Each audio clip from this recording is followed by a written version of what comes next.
Hi Branksome. Today's story is Stolen Words, and it's written by Melanie Florence and illustrated by Gabrielle Grimard. It's a story of a grandfather and a granddaughter, and how the grandfather loses his words of Cree, and how the granddaughter sets out to help him find his words again.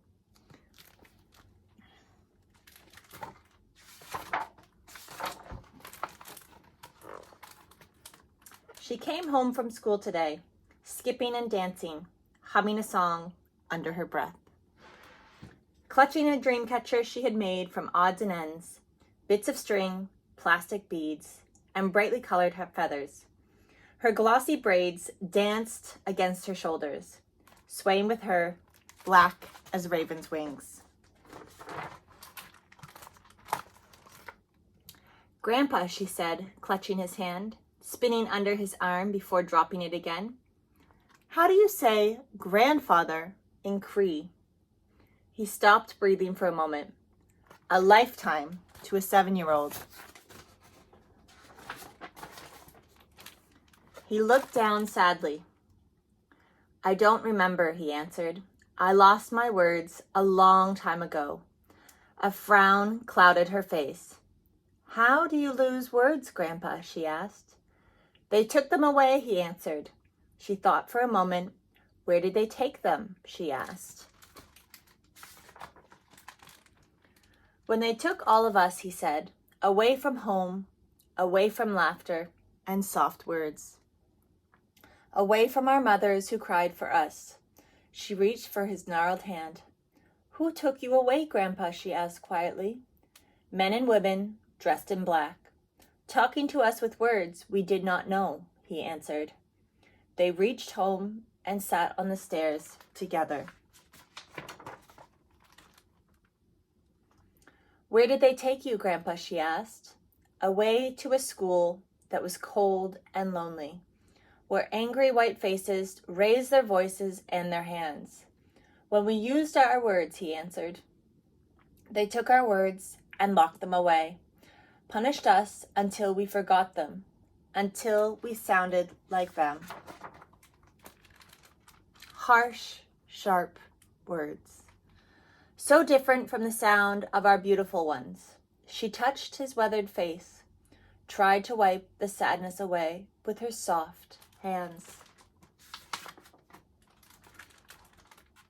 She looked down at her lap and handed him the dream catcher that she had made for her room. "You take this, Grandpa," she said. "Maybe it will help you find your words again." He smiled at her, his granddaughter, and touched her innocent face, a face that had never known hard words or raised hands. He smiled and kissed her head. The next day, she skipped out of school again, smiling widely at her grandfather. She stopped in front of him and took a deep breath. "Tansei Nimosom," she said.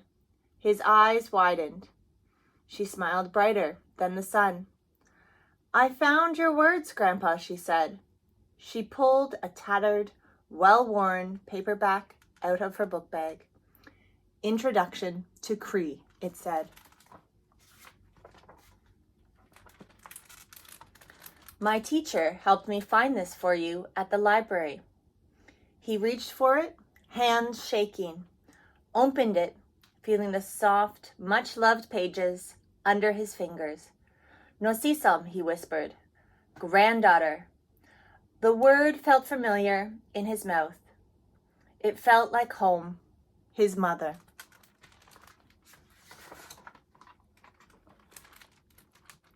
He turned the pages of the book carefully. "Masinahikan." Book. He turned another, word after word. "Pikisquewin." His words, pages and pages of them. He looked at his granddaughter, his Nusisom. "Thank you." "Tinke," he said. "Will you read to me?" she asked, taking his hand in hers and leading him home. "Will you teach me your words?" His heart danced as he nodded, holding the book against his chest.